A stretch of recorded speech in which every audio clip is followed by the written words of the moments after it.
Hey y'all, I had seen a recent video that Jens Kruger had posted, I believe, for Daring Banjos, and he was giving tips about using a capo, which was great, and I agreed with him about everything. There was a couple other little extra things I wanted to share with you guys. So first of all, I like to get almost on top of the fret. I know Jens he recommends back a little bit further. I'll get it as close as I can to where it's not in my way and that it's not on top of the fret, right? So it's the same concept as if you're fretting a string.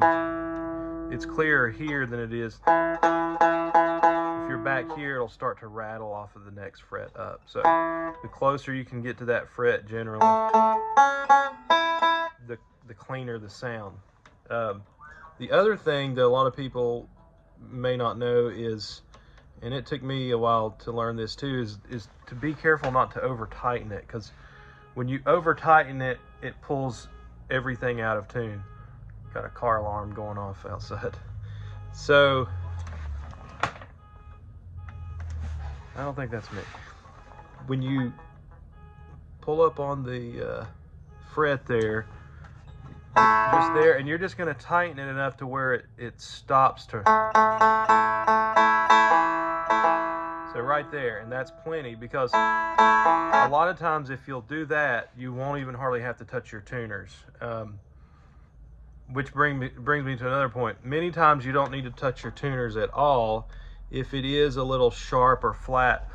If it's flat, you can press up here. And I think we talked about that on another video, but if it's sharp, you can press down here. Because in theory, if you're in tune, open, then when you put your capo on, if you haven't over tightened it and you have a good capo, I do recommend this style, like a Page or McKinney or whatever. It's a little more even pressure across the strings, in my opinion.